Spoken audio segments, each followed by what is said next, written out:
Olá, amigos. Vamos abordar na reflexão de hoje um tema muito interessante, importante e com muita informação dos espíritos superiores, e para isso nós vamos nos utilizar de apenas duas questões do Livro dos Espíritos. O tema é fatalidade. Quando a gente pensa em fatalidade, a gente pensa imediatamente na etimologia da palavra. O que significa fatalidade? É aquilo que não pode ser evitado, é fatal.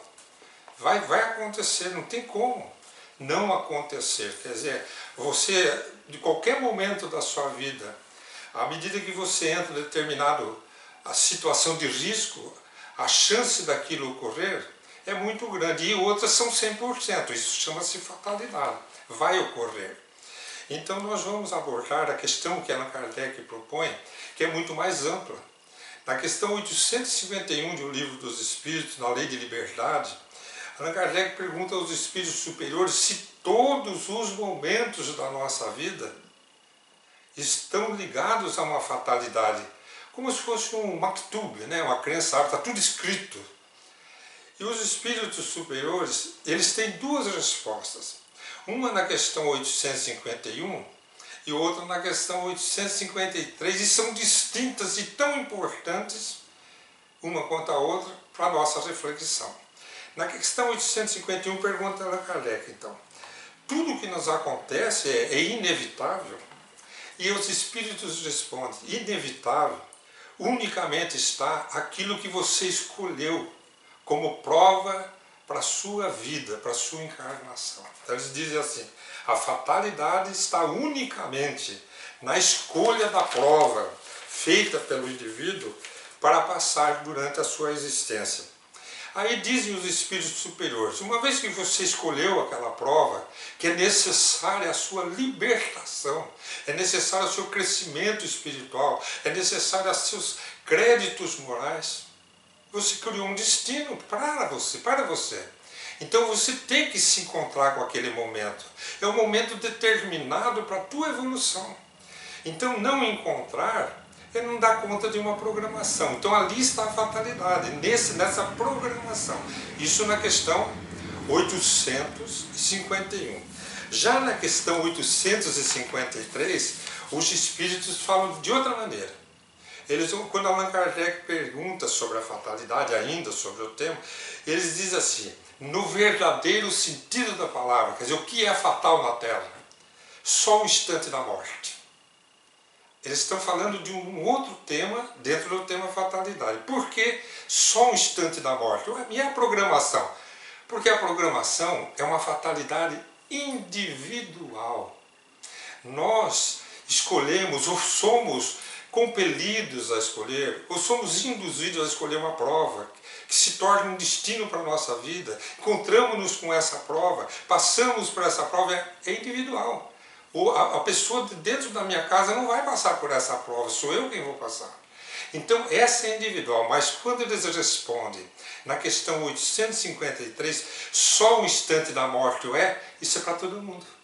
Então a morte é fatalidade de todos. Ninguém encarna na Terra, deixa de desencarnar. Então todos teremos que passar pela morte do corpo físico e a libertação do espírito. Então essa definição de fatalidade é comum a todos. Todo mundo que está hoje encarnado no mundo, 7 bilhões e 700 milhões de pessoas, vão desencarnar. Outros vão desencarnar. Essa fatalidade é da humanidade, mas cada um tem a sua programação. Então nós escolhemos para a nossa análise, para o exemplo do caso de hoje, um caso que foi logo no começo da nossa vida como espírita, foi um caso muito interessante, é um caso muito pessoal. Eu era estudante de medicina, primeiro e segundo ano.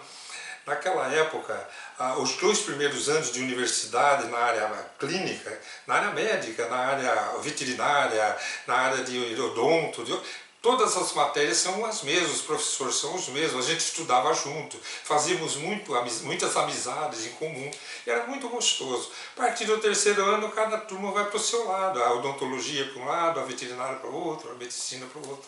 E eu fiz um grande amigo ali. André Luiz, o nome dele, e ele não era espírita. A família dele era da Legião da Boa Vontade.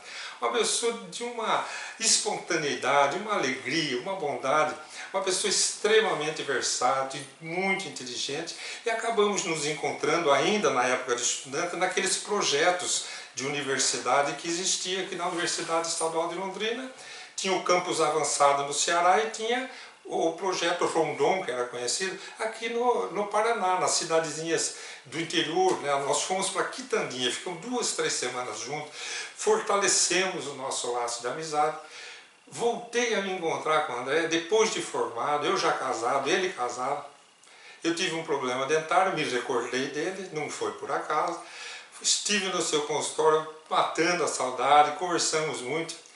E quando ele me tratava, eu escutava uma válvula no coração dele fazendo um barulho muito alto, mas muito alto. E aquilo me chamou a atenção, ele percebeu, ele dava risada, brincava, e daí ele comentou.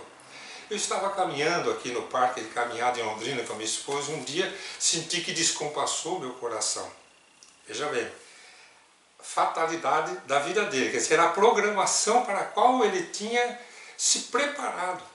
E ali foi um encontro, naquela caminhada, a hora que deu aquele descompasso, que ele teve que ser levado de urgência para o pronto-socorro. O cardiologista atendeu, imediatamente ele foi identificado como portador de uma síndrome genética. Nasceu de uma família que tinha esse gene alterado, chamado síndrome de Marfan.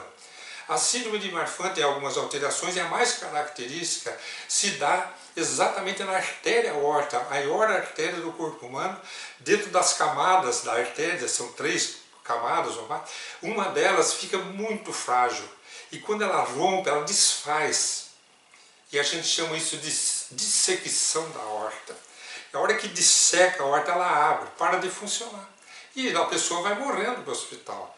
Então, quando eu reencontrei, ele já tinha colocado um aparelho, o Teflon, que era um substitutivo daquele pedaço que arrebentou, estava com uma válvula aórtica nova e vivendo normalmente. E ali passamos a conviver, ele vinha frequentar conosco a casa do seu Hugo, o centro espírita nosso, participou de várias reuniões, uma pessoa amabilíssima, muito querida.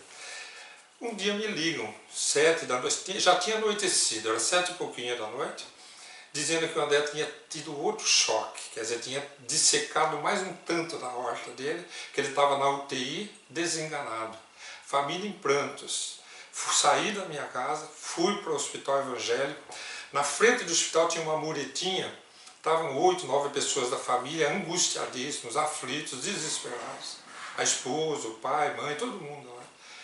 E eles olharam para mim, por ser médico, pensando o que eu posso fazer. E automaticamente eu subi, fui até a UTI, encontrei um amigo de plantão e ele falou assim para mim, Antônio, o caso do André é gravíssimo. Fizemos a tomografia, foram 2/3 da aorta que dissecou. Não quiseram, o cardiologista responsável não quis fazer os exames mais profundos, porque ele não tem estrutura. A ordem é a hora que ele entrar em choque, é desligarmos tudo. Que não é desligar, não está ligado, é não fazer nada. É deixar ele partir. Aquilo me deu uma aflição muito grande. Desci e vim explicar para a família que já não estava bem, a gravidade do problema. E aí eu levei um susto, porque aí eles não olharam para mim como médico. Eles olharam para mim e me questionaram como espírita. O pai dele me perguntou, você não vai fazer nada? Eu perguntei, fazer o quê? Ele falou, você não é espírita? Você não vai fazer nada? Meu Deus, primeiro que eu estava começando, a minha fé era 0. Segundo que eu estava começando a entender as leis de Deus. Terceiro, quem que tem poder sobre a vida e a morte, senão o Pai, o Criador? Mas eu estava saindo dali para a reunião na casa espírita, falei para eles que iria e que voltaria depois da reunião. Fui bem mais cedo, cheguei, a reunião era às 8h30, 8 horas eu já estava conversando, estava com o seu Hugo, muito angustiado, emocionado, contando o fato. O seu Hugo pediu que eu tivesse muita confiança em Deus e resignação, que as leis de Deus são soberanas. E Deus sabe o que é melhor para cada um de nós, se é partir ou se é ficar. Eu estava incipiente na doutrina espírita e no Evangelho de Jesus.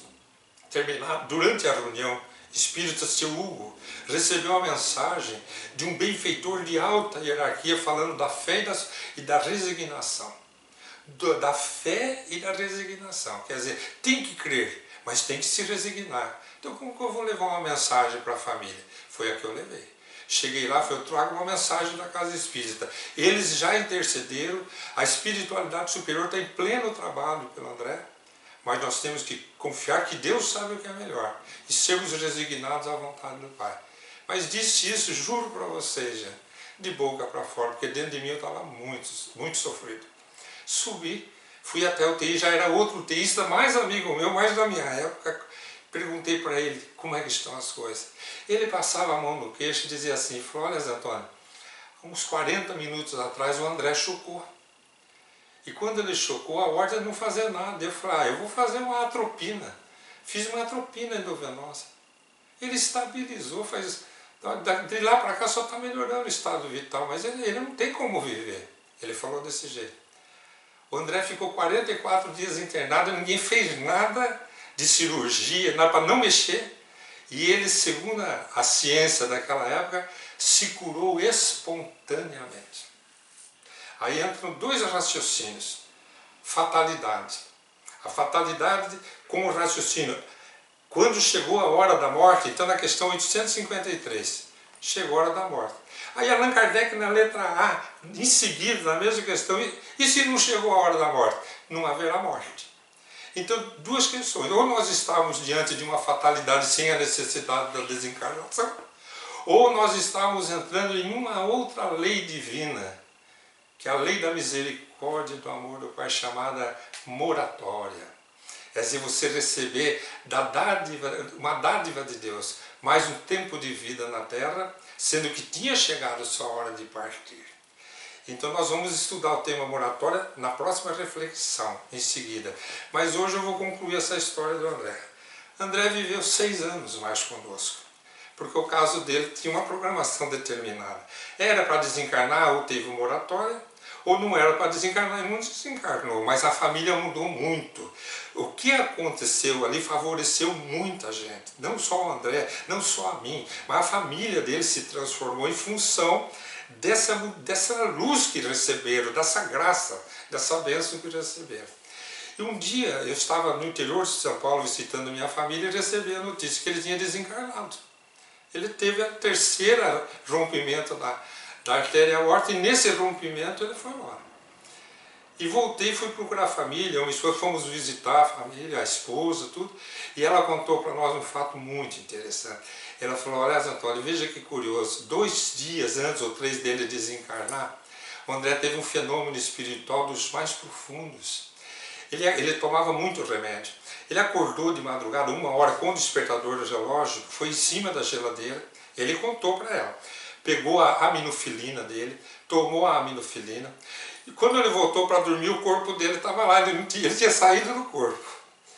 E olha como que é a mente do André. O André era super expansivo. Ele falou, será que eu desencarnei? Ele contando para ela, será que eu desencarnei? Então o que ele fez? Ele falou, vou tentar atravessar a parede. Ele foi tentar atravessar, ele contando para ela que ele foi tentar atravessar a parede. Deu uma cabeçada na parede, caiu sentado, ele espírito, o corpo lá deitado, dormindo, vivo, do lado da esposa. Aí ele resolveu ir lá para fora.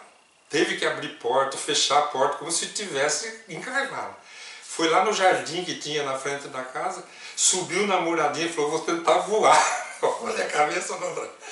E não pulou, se arrebentou no chão. Ele falou, deixa eu voltar para o quarto. Voltou, olhou para o corpo dele, aquela massa desforga. Vou deitar aqui. Ele disse que deitou bem quietinho no lugar do corpo e dormiu e acordou. E acordou no corpo. 2 dias depois, 2 dias e meio, teve o rompimento súbito e foi embora. Esse é o nosso André, o grande amigo. E essa história dele é um exemplo muito grande para nós do que é a fatalidade. A fatalidade da programação que ele escolheu, fatalidade do destino que ele escolheu para a sua evolução, e a fatalidade da hora da morte. E aí surge um tema novo que fica para a nossa próxima reflexão, a moratória. Até o próximo encontro, se Deus quiser.